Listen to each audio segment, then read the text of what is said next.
যতক্ষণ না পর্যন্ত আমাদের ভিতরে মালিকের ভয় না থাকবে ততক্ষণ পর্যন্ত আমরা শুধরাতে পারবো না। আর ততক্ষণ পর্যন্ত আমরা কিয়ামতের জন্য অপেক্ষা করবো। কারণ আমরা যেই পরিমাণ গুনাহ বাড়ছে, কোন সময় যে ঠাডা পড়া শুরু হয় হওয়া যায় না। তো ভূমিকম্প আজকে দেখবেন শুরু হয়ে গেছে।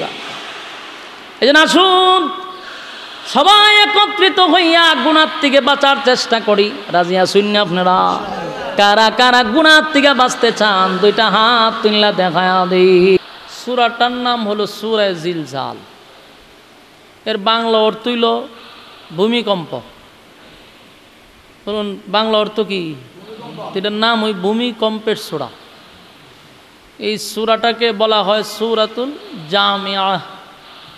এর মানে হলো সব কিছু এটার ভিতরে আছে, দুনিয়া আখেরাত উভয় দিক এটার ভিতরে আল্লাহ ঢুকাই দিছে।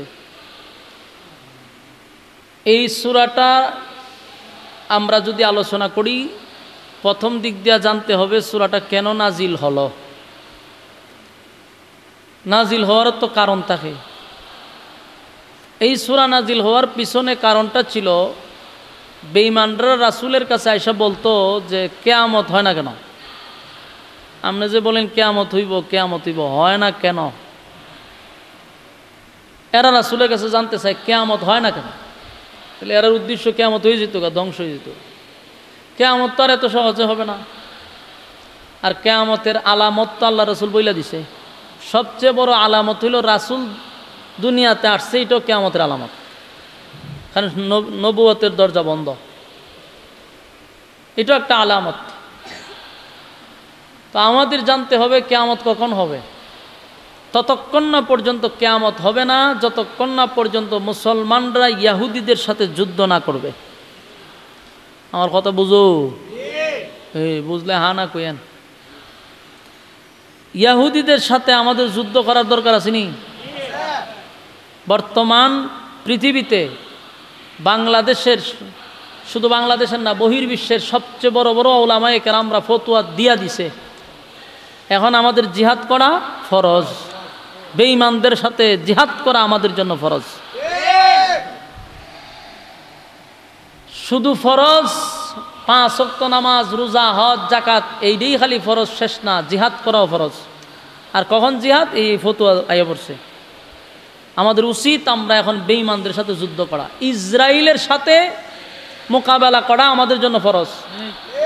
তা আমরা মেইন ইসরায়েল তো যাইতে পারতাম না, কিন্তু আরেকটা মিনি ইসরায়েল আছে, এটা আমরা বাংলাদেশের পাশেই। এই বাংলাদেশের পাশে যে দেশটা, এটা একটা ইসরায়েল। কথা বুঝতেছেন? এই গুজরাটের কসাই যে মোদি, হে সবচেয়ে বড় নেতানিয়াহুর বন্ধু, ঘনিষ্ঠ বন্ধু। এই সূরায় বক্তব্য দেয় যে ইসরায়েল যেইভাবে হামাসকে মারতেছে আমরাও মুসলমানকে মারব। তাহলে আমরা যদি ইসরায়েল না যাইতে পারি, অন্ততপক্ষে তারা এই কি তারের বেড়া ভাঙ্গিয়া গুজরাটে তো যাইতে পারবো ইনশাআল্লাহ। ইন্ডিয়া যেইভাবে চুলকানি শুরু করছে, এর সারা শরীর খাদ্যানি। ইন্ডিয়ার বর্ডার থেকে শুরু করে পুরা দেশটার মধ্যে গেলে চর্মরোগের সমস্যা, আলাদা জায়গাতে খাদ্য হয়। যেখানেও খাদ্যানি না, এইখানেও খাদ্য হয়। খাদ্যিতে লাগছে পাকিস্তানের লগে। তো বালা কথা, তুই আয়া বাংলাদেশে আবার দুশোস করে, এখানেও খাদ্য হয়। এর ইঙ্গিত হইল রাসূল আরবি সাল্লাল্লাহু আলাইহি সাল্লাম যে ভবিষ্যৎবাণী দিয়া গেছিল, এটা ওদের ও চিরেই বাস্তবায়ন হবে। একেবারে খুব কাছাকাছি আমার মনে হয়। কারণ তার সারা শরীরে যেহেতু চুলকানি শুরু গেছে, এখন মলম লাগাইতে হবে। আর এই মলম লাগাইতে গিয়েই ভারত খণ্ড খণ্ড খণ্ড খণ্ড হবে। আর এই যুদ্ধে মুসলমানরা বিজয়ী হবে ইনশাআল্লাহ। ভারত টুকরা টুকরা হবে। আজকে যেইভাবে ফিলিস্তিনকে হত্যা করতেছে, গণহত্যা, ভারতে মুসলমানদেরকে এইভাবে গণহত্যা করতেছে। এটা নাটক সাজাইছে। ওই যে কাশ্মীরে তার দেশের সেনাবাহিনী পর্যন্ত বলতেছে যেটা সমস্ত কিছু যা হয়েছে সম্পূর্ণটা নাটক। তিন নাটক শিখাইল কে? কারণ পরিচালক তো বাংলাদেশ থেকে গেছে। কথা বুঝেন নাই? পরিচালক বাংলাদেশ থেকে নিচে নাটক সাজাইবার লিগা। আমরা আম্মাদে আছি, আম্মায় বহুত বড় পরিচালক, বহু ছবির পরিচালক, বহু নাটকের পরিচালক, স্বর্ণপদক প্রাপ্ত। এই আম্মা যখন গোটা পৃথিবীতে পরিচালক হিসাবে চ্যাম্পিয়ন। তে দাদাই হয়তো ঠিক আছে, আপনারা আমার দরকার, আপনারও জামাই নাই আমারও বউ নাই, আমি একটা পরিচালক পেয়েছি, নাটক কেমনে করে আপনার তেশিগঞ্জ যাব। ওই টাইম যখন গেছে আম্মা সংসার চলতেছে আর আম্মায় বুদ্ধি দিতেছে আব্বারে, হ্যাঁ যে আপনি এমনি এমনি করুন, নাটক করুন। আমি যেভাবে নাটক করে 1.5 চালাইছি 16 বছর, এই আম্মাই শিখাইছে নাটক করতো। কাশ্মীরে যা ঘটনা করছে সম্পূর্ণটা নাটক। আমার দেশের ক্ষমতা রাখার জন্য আমার দেশের মুসলমানকে মারার পরে বহির্বিশ্বে মানুষকে বুঝাইতো আমরা জঙ্গি দমন করতেছি। ঠিক এই পরিচালক ইন্ডিয়ায় গিয়া তাদেরকে বুঝাইছে হেদের দেশের হিন্দুরাও মারছে, মাইরা কয় এখানে জঙ্গি হামলা হয়েছে। তো জঙ্গি হামলা হয়েছে যেহেতু এটাকে কেন্দ্র কইরা মুসলমান মারতেছে মুসলমান। তো একটা সময় পরিচালকেরও বিচার হবে, তারপরে ডিরেক্টর কয়নি এরারও বিচার হইবে। গুজরাটের কসায় নরেন্দ্র মোদী, হাসিনা যেইভাবে দেশ থেকে পালায় গেছে হের ওইভাবে পালাইতে হইব। সময় বেশি দিন নাই,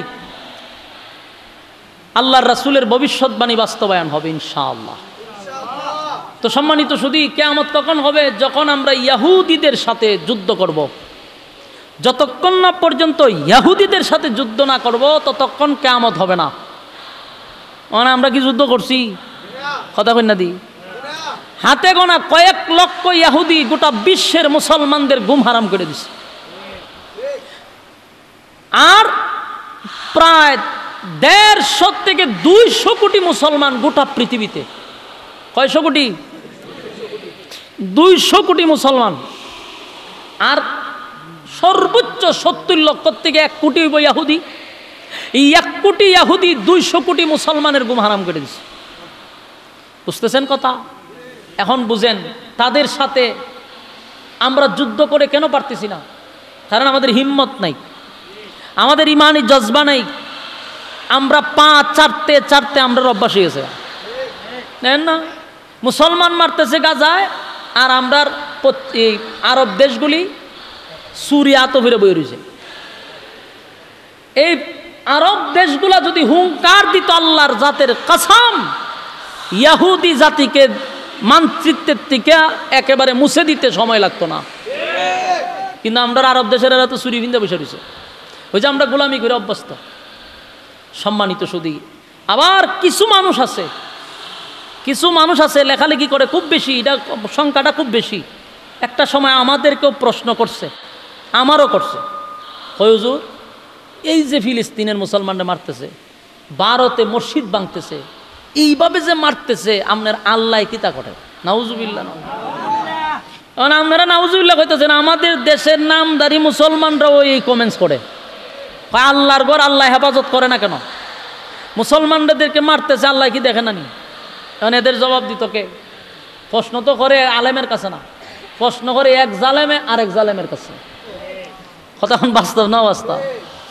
আমি আপনাদেরকে একটা কথা বলি, ফেরাউন দেশ শাসন করছে কত বছর জানেননি আপনারা? 400 বছরের কাছাকাছি মনে করুন, দৈরা নিন। এই ফেরাউন কি নির্যাতন কম করছে? কথা কই না দি। ইউসুফ আলাইহিস সালাতু ওয়াস সালামের পরে যখন বিরোধী দল আসলো আপনার মিশরে, ইসলামী শাসন শেষ, এরপরেই কিন্তু ফেরাউন আসলো। ফেরাউন আইসা কিন্তু শাসন করছে। তো শাসন করতে করতে কি পরিমাণ নির্যাতন করছে?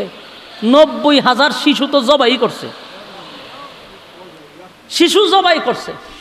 খুব মনোযোগ দিয়ে শোনেন, ফেরাউনের শিশু জবাই করছে 90,000। নীল নদের পানি লাল করছে, মানুষের হাহাকার চিৎকার, নির্যাতন একতরফা নির্যাতন চলছে। সে নিজেকে খোদা পর্যন্ত দাবি করছে। এই নির্যাতন ছিল শিশু নির্যাতন। কেন? আজকে আপনি তাকায়া দেখেন, ফেরাউনের স্টাইলেই কিন্তু নেতানিয়াহু কাজ করতেছে। এই যে গাজায় বলেন, তারপরে আপনার ফিলিস্তিনে বলেন, যেই সমস্ত তারা হত্যা করতেছে, গণহত্যা, এর মধ্যে বেশি সংখ্যা হলো শিশু। বাস্তব কইছি না বাস্তব? তাহলে প্ল্যান হলো শিশু কেন মারতেছে? ফেরাউনে যেই কারণে শিশু হত্যা করছে, নেতানিয়াহু সেও সেই কারণেই শিশু হত্যা করতেছে। তাহলে কারণটা কি? কারণটা হইল ফেরাউনের ভয় ছিল যে এই শিশুরা যদি আগামী প্রজন্মে জেগে উঠে আমি এই রাজত্বে বসে থাকতে পারবো না। এবং সে জানতো যে এই বংশ থেকে এমন একজন লোক আসবে, সে আসার পরে আমার এই মসনদ থাকবে না, মাটির সাথে মিশে যাবে। তাই সে শিশু হত্যা করতে লাগলো। আজকে ইসরায়েলও চাচ্ছে যদি আগামী প্রজন্মকে বেঁচে থাকি আর ওই প্রজন্ম থেকে যদি ইমাম মাহদি আসে তাহলে আমার মসনদ থাকবে না। তার ভয়, ভিতরে ভয় যে এই প্রজন্ম থেকে যদি ইমাম মাহদি আসে, তাই এখন থেকে সে শিশু হত্যা করা শুরু করছে। হসপিটালে গিয়া শিশুদেরকে হত্যা করে যেন ইমাম মাহদি দুনিয়াতে না আসতে পারে। কথা কি ক্লিয়ার বুঝতে পারতেছেন না? বিরক্ত হইতেছেন আপনারা? তো এই ইহুদি পৃথিবীর মধ্যে যদি কোনো নিকৃষ্ট জাতি থাকে তাহলে ইহুদির থেকে আর কোনো নিকৃষ্ট জাতি নেই। এটা আমাদের সন্তানদেরকে আমরা বুঝাইতে হবে, আমরা তাদের মাইন্ড সেট আপ করতে হবে যে ইহুদি এত খারাপ।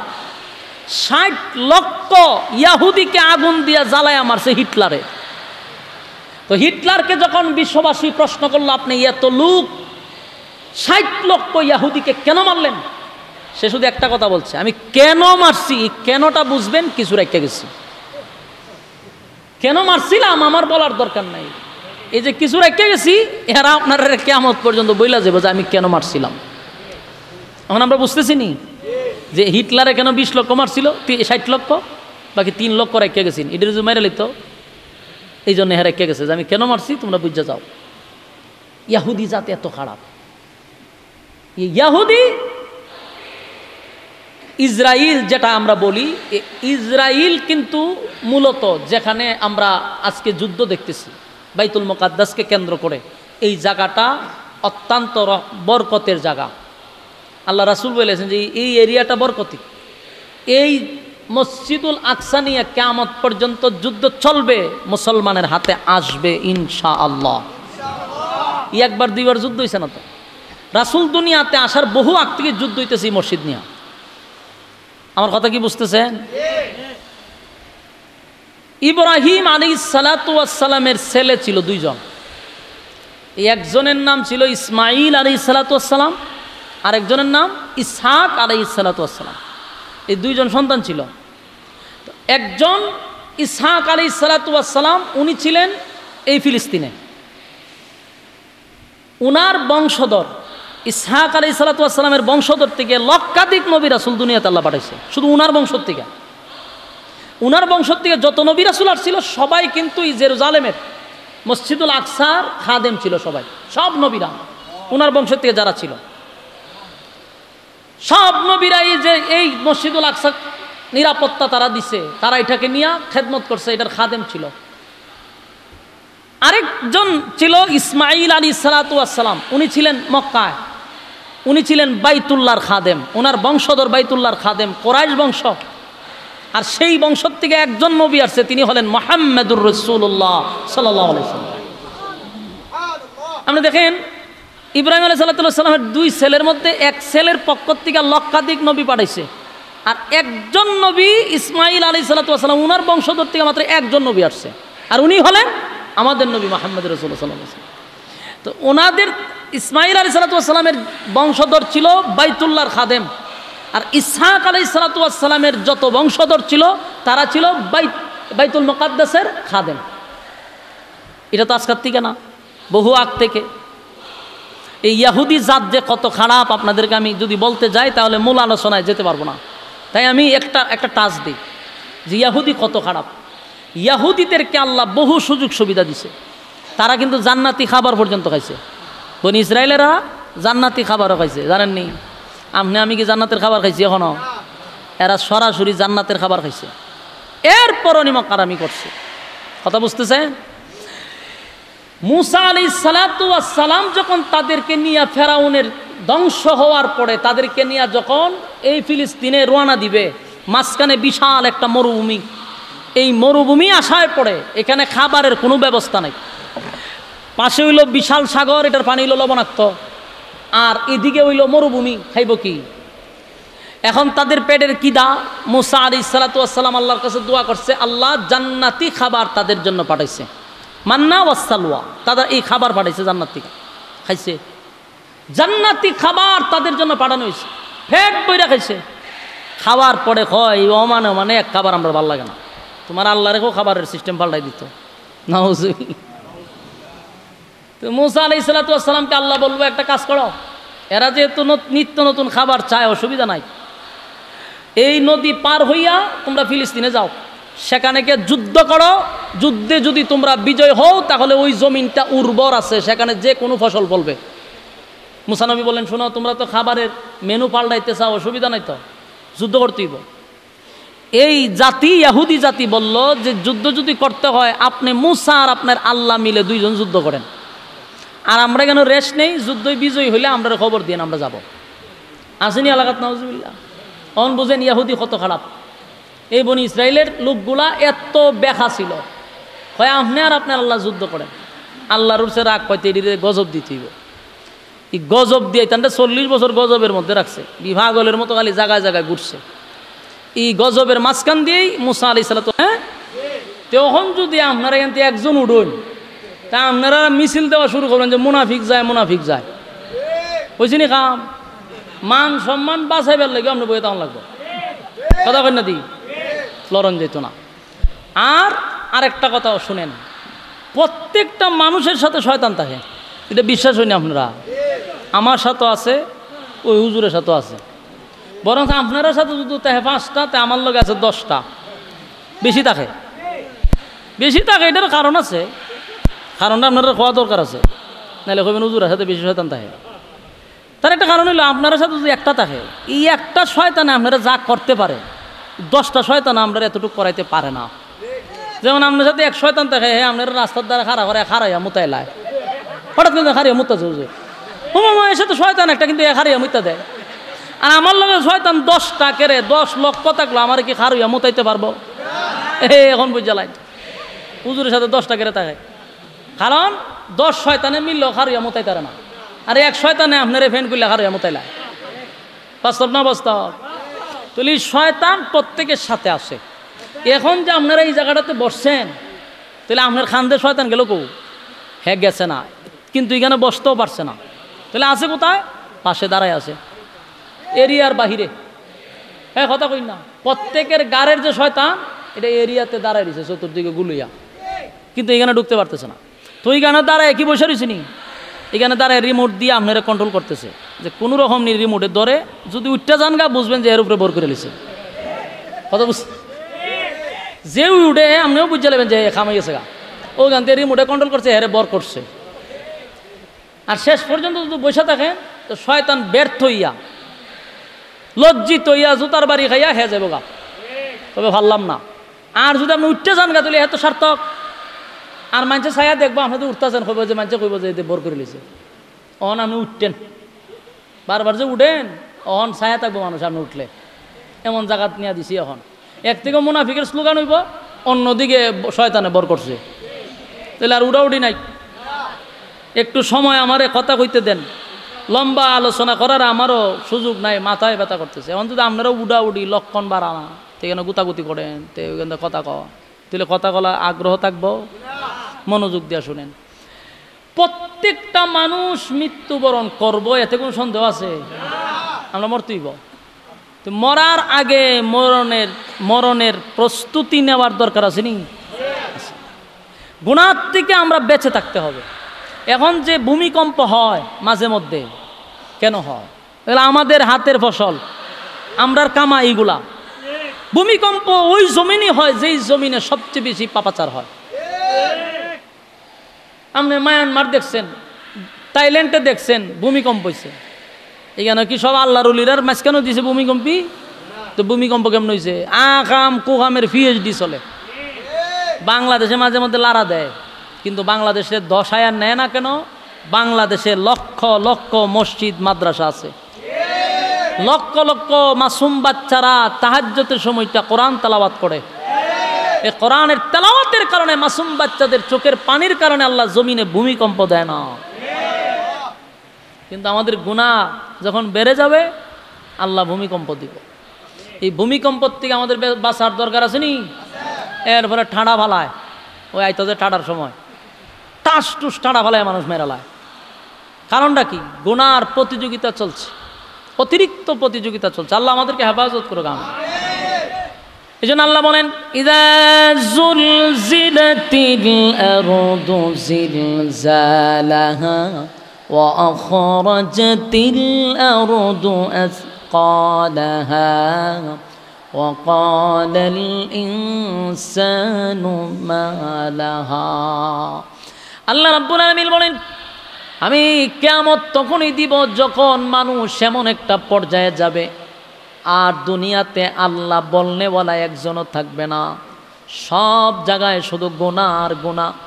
আল্লাহ তখন ইসরাফিল আলাইহিস সালাতু ওয়াস সালামকে বলবে, ইসরাফিল রে, যেই জমিন আমি বানাইছিলাম বান্দার আমার গোলামি করবে, আমার কুদরতি পায়ে সেজদা দিবে, আজকে সেই জমিনে গুনাহের প্রতিযোগিতা চলছে। সেই জমিনের মধ্যে পাপাচার চলতেছে, জেনা বেবিচার বেড়ে গেছে। কিয়ামতের আলামত হলো সমাজে জেনা বেবিচার বেড়ে যাবে। মানুষ একটা পর্যায়টা মেনে নিবে, একজন আরেকজনের সামনে আগাম কোকাম করলে ওইটারে মাইন্ড করবে না। এটা বাস্তব না বাস্তব? ওখানে গ্রামগঞ্জে যেমন তেমন, শহরে গেলে এখন এটা চলতেছে। শহরে একজনের সামনে আরেকজনের কাহিনী চলতেছে, মানুষ এটা মাইন্ড করে না, কয় এটা এনজয়। নাউজুবিল্লাহ। সুশীল সমাজরা কয় এনজয়। যত দিন যাবে পাপাচার বাড়বে, রাস্তাঘাটে জেনা বেবিচার বেড়ে যাবে। মানুষ একজন একজনের বাধাও দিত না, বলে রে এটা করিস না করিস না, সব বানা শরম, এটাও হইতো না। তখনই আল্লাহ জমিনের মধ্যে যা যুলজিলাতিল আরদু জিলজালাহা, ভূমিকম্প দেওয়া শুরু করবে। আর ইসরাফিল আলাইহিস সালাতু ওয়াস সালামকে বলবে, বাঁশি বাজায়া দাও। এই বাঁশি দুনিয়ার কোনো বাঁশি নয় গো, এটা এমন একটা বাঁশি যে সিংহায় ফুঁক দিলে পড়ে এটার সুর খালি বাজতেই থাকবে, বিকট থেকে বিকট হইতে থাকবে, এটা বন্ধ হবে না। যত সময় যাবে তত খালি বিকট থেকে বিকট হবে। কতটা বিকট হইলে পড়ে, কতটা ভয়ঙ্কর হলে পড়ে আসমানের তারকা পর্যন্ত ছুটে ছুটে পড়তে বাধ্য হবে। মানে বুঝেন কতটা বিকট? এতটা বিকট হবে কোনো প্রাণীকুল বেঁচে থাকবে না, এটার আওয়াজে সব মরে যাবো। এত ভয়ানক আওয়াজ হবে। আর এটা খালি সময় যত চাইবো এটা খালি বাড়বই, বাড়তে বাড়তে বাড়তে সব ফাঁড়া শুরু করে দিব। চন্দ্র সূর্য গ্রহ নক্ষত্র পাহাড় পর্বত সব পুরা শুরু করে দিব আওয়াজে। সব ধ্বংস হয়ে যাবে, বিশ্ব পরিস্থিতির পরিসমাপ্তি ঘটে যাবে। আল্লাহ বলেন, কুল্লু মান আলাইহা ফান ওয়া ইয়াবকা ওয়াজহু রাব্বুল জালালি ওয়াল ইকরাম। আল্লাহ সব ধ্বংস করে দেব, বাচ্চা যিনি থাকবে উনি কে? কথা কয় না। সব ধ্বংস, বেঁচে থাকবে তিনি কে? ওনার মরণ নাই। আর মানে সব সাইজ হয়ে যাবে। আল্লাহ বলে, ইযা যুলজিলাতিল আরদু জিলজালাহা, জমিনের মধ্যে ভূমিকম্প দিব। ওয়া আখরাজাতিল আরদু আসকালাহা, জমিনের ভিতর থেকে সব বাহির হয়ে যাবে। ওয়াকালাল ইনসানু মা লাহা, মানুষ তখন বলবে, হায় জমিনের কি হয়ে গেল? মানুষ বলবে জমিনের কি হয়ে গেল? আল্লাহ তখন বলেন, ইয়াউমা ইযিন তুহাদ্দিসু আখবারাহা, সেদিন জমিনের ভিতরে জমিনের উপরে যা যা ঘটছিল, আপনি যত আকাম কোকাম করছেন সব জমিন বর্ণনা করতে থাকবে। কিতা বুঝোয়? উকিল লাগবে না, ব্যারিস্টার লাগবে না। দুনিয়ার জমিনে যদি মামলা হয় গো, আপনার ব্যাপারে একজন উকিল দাঁড়ায়া যায় আপনার পক্ষে, আপনি অপরাধী হইলেও আপনারে বাঁচানোর জন্য ব্যারিস্টার সাহেব যত মিথ্যা আছে সব সাজাইয়া জজ সাহেবের কাছে এটা উপস্থাপন করে আপনারে বাঁচানোর জন্য। সেদিন সত্যটাকে মিথ্যা বানায়া দেয়। এই দুনিয়ার বিচার মিথ্যাটাকে সত্য বানায়া দেয়। কিন্তু হাসরের মাঠে আপনার হাত আপনার বিরুদ্ধে চলে যাবে, হাত আপনার বিরুদ্ধে উকিল হয়ে যাবে, পা আপনার বিরুদ্ধে উকিল হয়ে যাবে। জবানটা চিরতরে আল্লাহ বন্ধ করে দিবে। হাত কথা বলতে থাকবে, পা কথা বলতে থাকবে, আর জমিনও কথা বলতে থাকবে। বলুন সেদিন বাঁচার কোনো সুযোগ আছে? কথা কই না। আপনি বাঁচবেন কিভাবে? হাত কইবে আল্লাহ আমারে দিয়াই কামটা করাইছে, আমি এইভাবে দৌড়ছিলাম। চোখ বলবে আল্লাহ আমারে দিয়া দেখছিল। কান বলবে আল্লাহ আমার দিয়া শুনছিল। নাক বলবে আল্লাহ আমার নিয়ে গ্রাম নিছিল। পা বলবে আল্লাহ আমার দিয়া হাঁটাইয়া জায়গা পর্যন্ত নিয়ে গেছিল। আর জমিন বলবে আল্লাহ আমার পিঠের উপরে দাঁড়াইয়া আঘাম করছিল। সেদিনের জজ হবেন আল্লাহ স্বয়ং নিজে, বিচারক। আল্লাহ বলেন আমি ইনসাফের বিচার করব, সাবধান, আমি কোনো বেইনসাফি বিচার করব না, মানুষের উপর আমি জুলুম করব না। ইনসাফের বিচার আল্লাহ কায়েম করবে। দুনিয়ার জমিনে যারা বেইনসাফি বিচার করতেছ, ইনসাফওয়ালা বিচারকের কাছে তুমি ধরা পড়ে যাইবা। কারণ সেদিন তো আর মিথ্যা কোনো বিচার হবে না। কারণ উকিল সব আপনার বিপক্ষে দাঁড়ায় গেছে, হাত পা সব, আপনি মুখ বন্ধ, আপনি নিজেও ব্যাক কল যে ঘটনা কি তা আমার অঙ্গ প্রত্যঙ্গ দিয়ে আমার বিরুদ্ধে বাঁচার আর সুযোগ কৌ।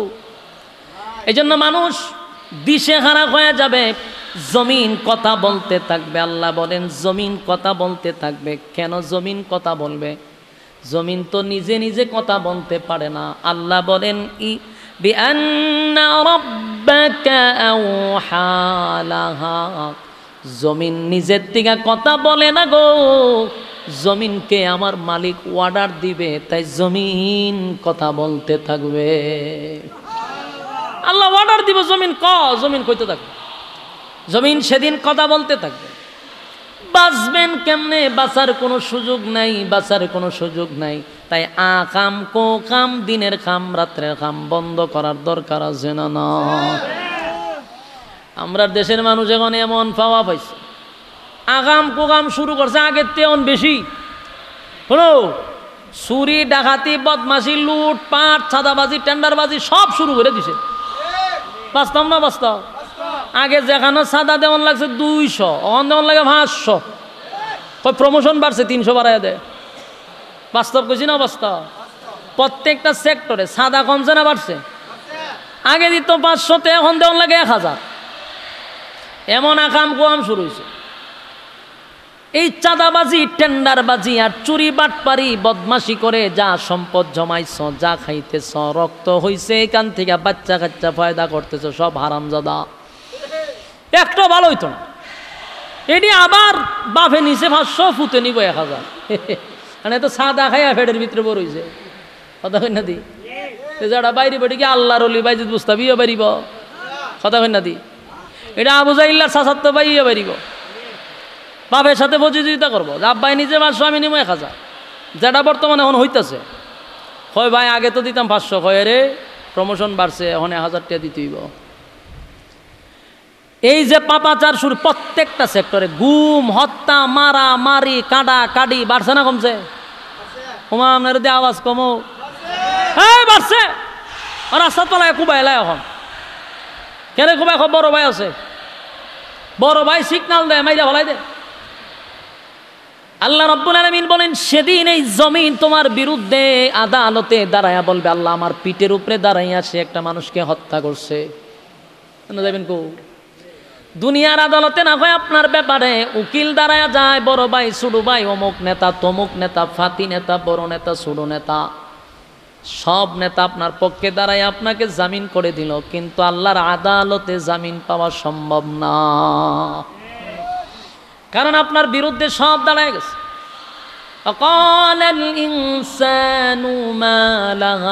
মানুষ বলবে জমিন তোমার কি হয়ে গেল, এইভাবে আমাদের বিরুদ্ধে দাঁড়ায় গেলা। ইয়াউমাইযিন তুহাদ্দিসু আখবারাহা, সব ঘটনা জমিন বর্ণনা করতে থাকবে। এরপর আল্লাহ বলেন তোমরা কি মনে করছো জমিন এমনি এমনি কথা বলে না? বিআন্না রাব্বাকা আওহা লাহা, আমি আল্লাহ জমিনকে অর্ডার দিছি, তাই জমিন বর্ণনা করতেছে। সুবহানাল্লাহ। এরপর আল্লাহ বলেন ইয়াউমাইযিন ইয়াসদুরুন নাসু আশতাতান লিউরাউ আমালাহুম, সেদিন তোমাদের কৃতকর্ম তোমাদের সামনে দেখানো হবে। তোমরা যা কিছু করছো, ভালো কাজ হোক আর খারাপ কাজই হোক, বেইনসাফি করবে না, তোমাদের সামনে সব প্রকাশ করা হবে। কথা কি বুঝতেছেন? আমার যুবক ভাইয়েরা, কথাগুলি দিলের কান লাগায় শুনেন। আমি আপনাদের উদ্দেশ্যে যে কথাগুলি বলতেছি একটাও আমার মন গড়া কোনো কথা না, কোরআন থেকে কথাগুলি উপস্থাপন করতেছি, মনোযোগ দিয়ে শোনা দরকার। আমি আপনি যা করছি, যেমন আজকে আপনি এখানে বসছেন, ওয়াজ শোনার লেগে বলছেন না, এটাও ভিডিও ফুটেজ আছে। জিব্রাইল ও ফেরেশতাদের মাধ্যমে আল্লাহ এটা ভিডিও করে রাখছে। যেমন এই যে কিরামান কাতিমিন আমার ভিডিও করতেছে না, তখন আমি যা করতেছি সব উঠতেছি এটার ভিতরে। আমি হাত এমনি দিছি, এমনি নিছি, ইটাও উড়ে। কথা না দিই, আমি যা কথা কইতেছি ইটাও উড়ে। কারণ কালকে যদি কই ভাই আমি তো হাত ইরম ইরম করছি না, বলুন তো দেখি বাসার উভয় আছে আমার। যদি কই করি নাই, বলি নাই, এরা কই দেখেন কিতা করছেন, তা আমি আর বাসার উভয় আসিনি। তা আপনি যেখানে বসে রয়েছেন এটারও ভিডিও করা হচ্ছে কুদরতি ক্যামেরা দিয়া। সেদিন যেদিন কিয়ামতের কঠিন ময়দানে কেউ কারো হবে না, কেউ কারো হবে না। কিয়ামতের মাঠটা বড় ভয়ঙ্কর, কেউ কারো হবে না। মা সন্তানের পরিচয় দিবে না, সন্তান বাবার পরিচয় দিবে না, বাবা সন্তানের পরিচয় দিবে না। ইয়াউমা ইয়াফিরুল মারউ মিন আখিহি ওয়া উম্মিহি ওয়া আবি ওয়া সাহিবাতিহি ওয়া বানি। কিয়ামতের কঠিন ময়দানে এই কেউ কারো হবে না। মা সন্তানের সামনে দাঁড়াইয়া একবারও বলবে না এটা আমার সন্তান। মা ভালো করে চিনবে আমার কলিজার টুকরা সন্তান, কিন্তু পরিচয় দিল না, পরিচয় দিল না। কারণ যদি সন্তান আমার কাছে নেকি চায়, বাবা বলবে আমার দুনিয়াতে কোনো বিয়া শাদী হয় না, আমার কোনো সন্তান ছিল না, তাই পরিচয় দেয় না রে, যদি একটা নেকি দেওয়া লাগে। আর আমার আশ্চর্য লাগে এই কথাগুলি যখন পড়ি আর বুঝি, তখন আশ্চর্য লাগে। আমরার মা বাবাও আমাদেরকে নেকি দিয়ে সাহায্য করবে না, কিন্তু আমরা বাংলাদেশের ফির ফকিররা সাহায্য করব। হ্যাঁ, মেজাজটা সময় কিরম কিরম লাগে বলছেন। আল্লাহ ডাইরেক্ট ইয়াউমা ইয়াফিরুল মারউ মিন আখিহি ওয়া উম্মিহি ওয়া আবি। আল্লাহ মা বাবা সন্তানের পরিচয়টাও দিবে না নেকির কারণে, যদি নেকি চায় আল্লাহ। তা আমরা দেশের ভিড়রা বলে আমরা সুপারিশ করে জান্নাত নিব। আমি চিন্তা করছেন নি, মার থেকে বলে মাসিরা ধর বেশি। আমার কথা কি বেজার হইতে না? লক্ষণটা বোঝা যায় কিছু বেজার। কথার তো যুক্তি আসতে হবে। মার থেকে কি মাসির আদর বেশি নেই? যদি মার থেকে মাসির আদরটা বেশি হয় তাহলে সন্দেহ আছে। কথা কই না দি, সন্দেহ আছে যেন লক্ষণ খারাপ। মার থেকে বেশি আদর করে লক্ষণ কি খারাপ। তো মা বাবা জান্নাতে নিবার জন্য একটা নেকিও দিবে না, ফিরে দিব কেন? কারণ ফিরে দেওয়ার যুক্তি আছে। প্রচুর পরিমাণ আপনার কাছ থেকে খাইছে। হ্যাঁ, ছাগল গরু বেড়া বকরি তো কম নিছে না, হাদিয়া তুবা তো কম নিছে না, এই কারণে হয়তো বা বাঁচাইতে পারে। কিতা কইন আপনারা? ঠিক হই। আদম থেকে নিয়ে ঈসা রুহুল্লাহ প্রত্যেকটা নবীরা হলো মাসুম, স্পেশাল পাওয়ার তাদের, কিন্তু তারারও সাহস নাই হাসরের মাঠে আল্লাহর সামনে দাঁড়ায় কথা বলার আর ফিরে পারবো। হ্যাঁ, তো কয় তো হয় না, এরা ফির ফকিরের তসবি যেই পরিমাণ জফে, এত তসবি আল্লাহর নামেও জফে না। আস্তাগফিরুল্লাহ, এত মারাত্মক। এই জন্য ভুল পথে পা দেওয়া যাবে না। আমার নেকি যতটুক আছে এটা প্রকাশ করা হবে। আমি যতটুক ইবাদত বন্দেগী করছি, আল্লাহ কয় আমি ইনসাফওয়ালা বিচারক, তোর সামনে আমি এটা প্রকাশ করব যে এটা তুই করছস। যতটুক করছেন ততটুক দেখানো হবে। ভালো কাজ করে থাকলে প্রতিদান দিবে, খারাপ কাজ করলেও সেটারও প্রতিদান পাবেন। মোট কথা বাঁচার কোনো সুযোগ নেই। ভালো কাজ করলে আপনাকে পুরস্কৃত করা হবে।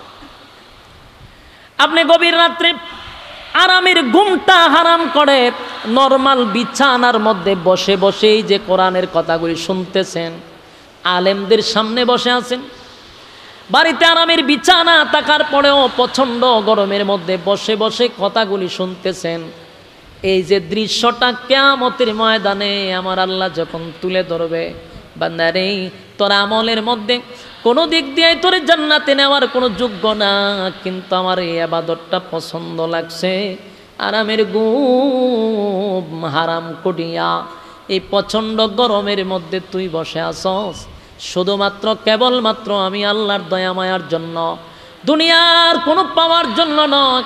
এই মাহফিলে আপনারা বসে আছেন, বলুন তো দেখি প্রচণ্ড গরমে আপনাদের এই বয়ানের শেষে কি বিরিয়ানি আছে, জিলাপি আছে?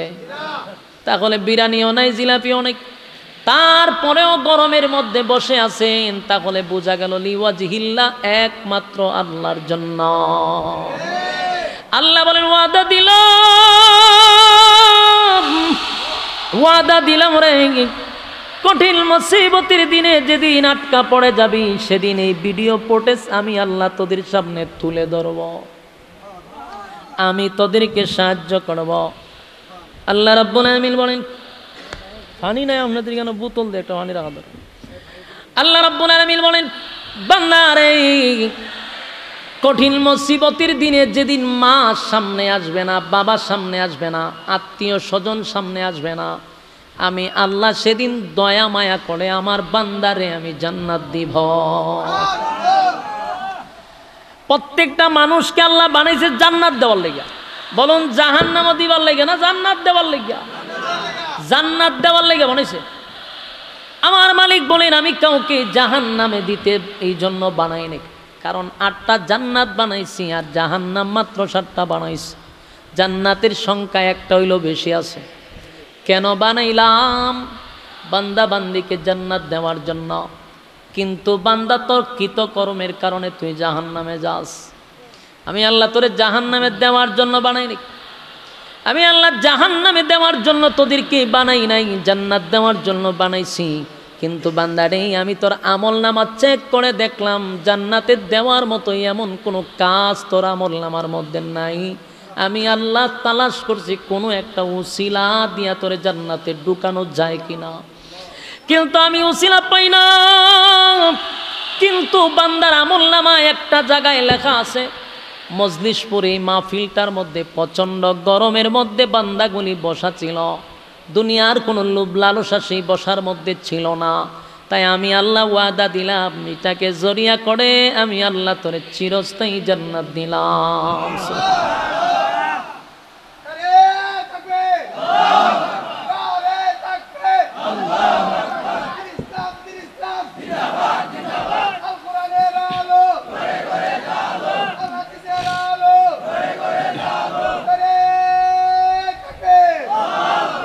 যুবক ভাইরা আমার, তাহলে এবার আসুন, হাসরের মাঠে রব্বে কারিম বলেন, প্রত্যেকটা অঙ্গ প্রত্যঙ্গ সেদিন আমার বিরুদ্ধে সাক্ষী দিবে।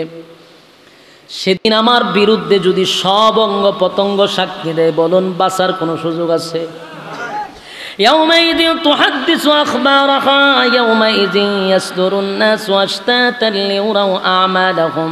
সেদিন লোকগুলার যতটুকু তোমাদের মধ্যে যারা যতটুকু করছো, যতটুকু ইবাদত বন্দি করছো, যা কামাই করছো, আমি তোমাদের সামনে এগুলা উপস্থাপন করব, গোপন রাখবো না।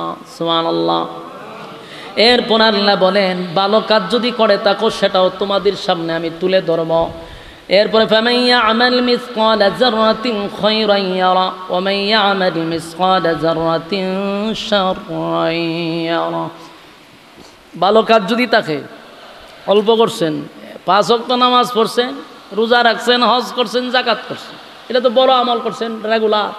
আর যদি কোনো একদিন মাহফিলও পড়ছেন আর কোনো আমলই নাই, এটা আছে, এইটাও আপনারা আল্লাহ ছাড় দিত না, এটাও দেখাইব। এটা যারা পরিমাণ হোক আল্লাহ ভাই আমি উপস্থাপন করব, তোমার বঞ্চিত করব না। আবার সব নেকিয়ে ভরপুর, কিন্তু একদিন মাহফিল না আইসা ওখানে বইয়ে বইয়ে আপনি গপ্প করছেন, এই সামান্যতম একটা অপরাধ, এটাও সেদিন আল্লাহ আপনার সামনে তুলে ধরবে। বলুন কোনো কিছুকে আল্লাহ ছাড় দিব না, সব প্রকাশ করবে? আমার যুবক ভাইরা, তাই আপনাদের হাতে পায়ে ধরে বলি, কিয়ামত তখনই হবে যখন পাপাচার বেড়ে যাবে। কিয়ামত তখনই হবে যখন মানুষ গুনাহের প্রতিযোগিতায় নামবে। আল্লাহর নবীর কাছে বেঈমানরা বারবার বলে, কিয়ামত কেন হয় না? কিয়ামত তখনই হবে যখন বান্দা গুনাহের প্রতিযোগিতায় লিপ্ত হবে। কিয়ামত তখনই হবে যখন মানুষের মধ্যে ইনসাফ থাকবে না, রক্তপাত বেড়ে যাবে, রাস্তাঘাটে মানুষের লাশ পড়ে থাকবে, বেহায়াপনা উলঙ্গ ইত্যাদি বেড়ে যাবে। এই মানুষের মধ্যে লজ্জা শরম উঠে যাবে, মানুষ গুনাহ করতে গিয়ে আর ন্যূনতম লজ্জাও পাবে না। দেখেন না আমাদের দেশে নারীরা আকাম কুকাম তো করে তখন রাষ্ট্রীয়ভাবে উপদেষ্টার কাছে গিয়ে হয় আমরা যে আকাম করি, এটার একটা বৈধতা দেন চান্দিকে লই। কথা বুঝতেছে? আর কেমনে ব্যাংকে হয়তো আকাম বুঝিন তো আকাম কোকা ওই কুত্তা কুত্তি যেটা করে এই কামটাই এরা যে প্রতিদিন করে, এটার রাষ্ট্রীয়ভাবে স্বীকৃতি চায় যে আমরা করব, বুক ফোলাইয়া করুন যে আমরা আকাম করি, আমরা লাইসেন্স আছে। চিন্তা করছেন না আপনি? অহন কিতা কন কোনছে এমনি তো তুই করছ আকাম কুকাম, আবার কয় আমার একটা লাইসেন্স দেন, তাহলে যে আকাম কুকাম ধরলে পরে কবে দেখ আমি যেটা আকাম করি সরকার আমার সাপোর্ট দিছে আকাম করবার লাগিয়া। এই জন্য কয়েকটা পতিতালয়ের থেকে কয়েকটা মহিলা আমরার উপদেষ্টার কাছে গেছে। উনি তো সরল সোজা মানুষ, মোটামুটি সরল কইতাছি না, মানে মানুষ হিসাবে একটু নরমাহি, এমনি কিন্তু ফাক্কা খেলোয়াড়, এটা মাথাত রাখবেন। ডক্টর ইউনূসরে যারা একেবারে মনে করবেন যে কিছু বুঝে না, তাহলে আপনি উল্টা ঘুমাইছেন। উনি আন্তর্জাতিক মানের খেলোয়াড়, কিন্তু মানুষটার একটু নরম, মানে তো গরম না। এই সুযোগ পাইয়া কিছু পতিতালয় ওনার কাছে গেছে, গিয়া কইছে যে স্যার আমরা তো আকাম কোকাম করি দরজা মরজা লাগাইয়া, তো বাইরে করে পুলিশকে ডিস্টার্ব করে, ফুলাবানিকে ডিস্টার্ব করে, 50 টাকা 20 টাকা চাঁদা দিতে হয়, আমরা কয়টা রুজি করি আর কয় টাকা দেওয়া নেরারে। তা আপনি একটা কাজ করুন, আমরা একটা লাইসেন্স দিন যাতে আমরা আকাম কোকাম বুকটা ফুলাইয়া করতে পারি। তা আমরা ডক্টর ইউনূস এমনি এনজিওর সাথে একটু ওনার আবার সম্পর্ক ভালো, এলেন নারীরা ওনার কাছে যায়।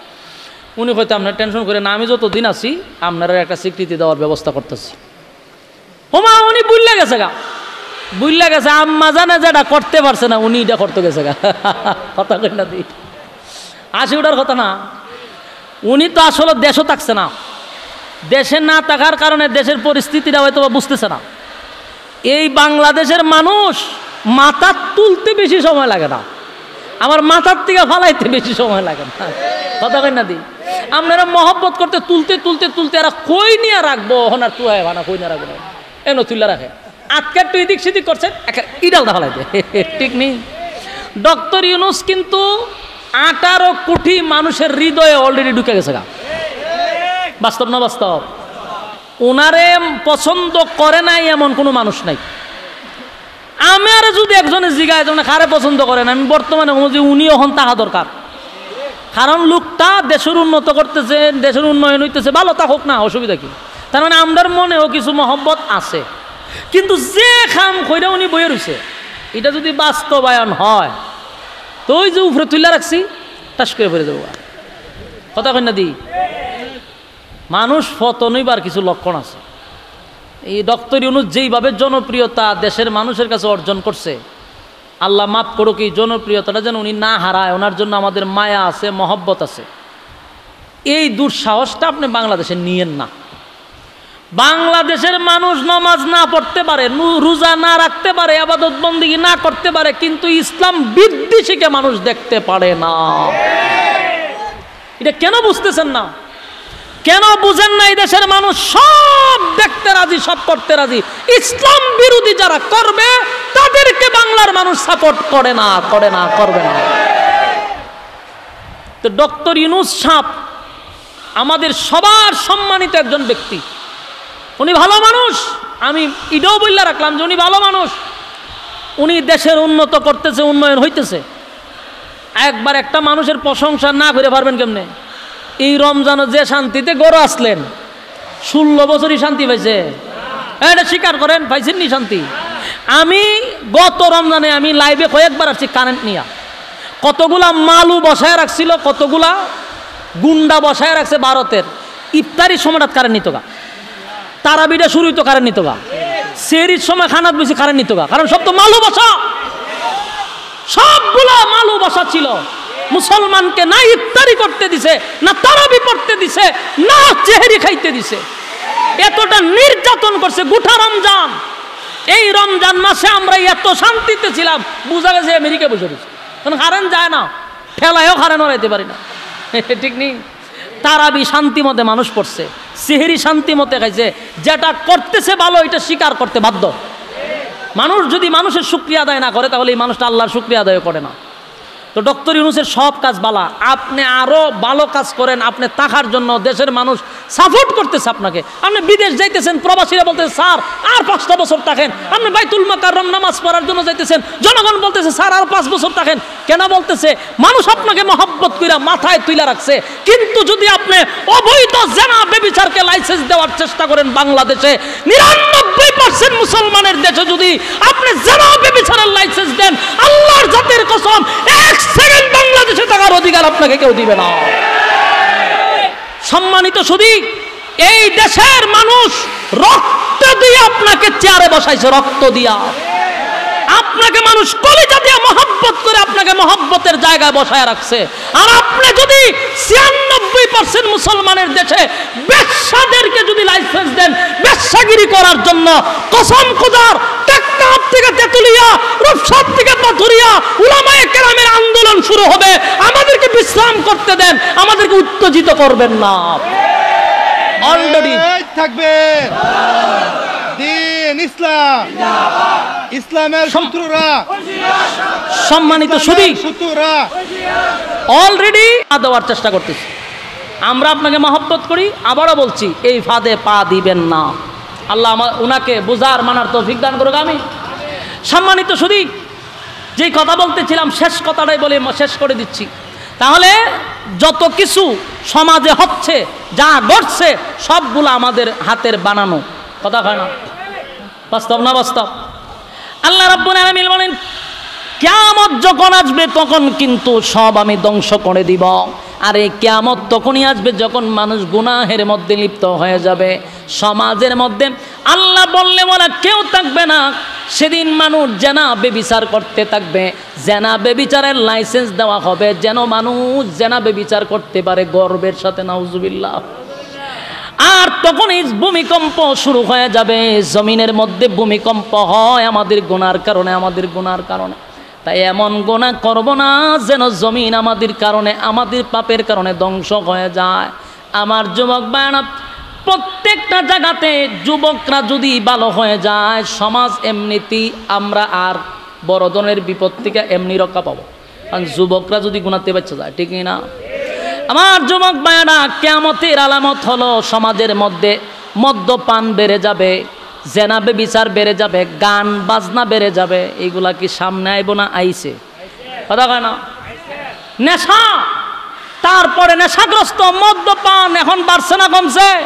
হ্যাঁ বাড়ছে। এখন কিশোর গ্যাং বাড়িছে, ছোটো ছোটো ফুলা মানে দাউলে রাসাদ বাড়ি জায়গা, এটার হয় বলে কিশোর গ্যাং। ও হেরার একটা গ্যাং আছে, এই পাপাচার শুরু হয়ে গেছে। যতক্ষণ না পর্যন্ত আমাদের ভিতরে মালিকের ভয় না থাকবে ততক্ষণ পর্যন্ত আমরা শুধরাতে পারবো না। আর ততক্ষণ পর্যন্ত আমরা কিয়ামতের জন্য অপেক্ষা করবো। কারণ আমরা যেই পরিমাণ গুনাহ বাড়ছে, কোন সমাজে ঠাডা পড়া শুরু হয় কোয়া জানে তো, ভূমিকম্প আজকে দেখবেন শুরু হয়ে গেছে। এই জন্য আসুন সবাই একত্রিত হইয়া গুনার থেকে বাঁচার চেষ্টা করি। রাজি আসুন না আপনারা? কারা কারা গুনার থেকে বাঁচতে চান দুইটা হাত তুললা দেখায় দেই।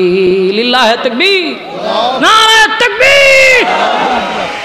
রাজি আছেন তো ইনশাআল্লাহ? আল্লাহ বুঝার মানার তৌফিক দান করুক, আমিন। সম্মানিত সুধী, যতক্ষণ কথা বলছি বলনেওয়ালা শুননেওয়ালা উভয়কে সহি আমল করার তৌফিক দান করুক।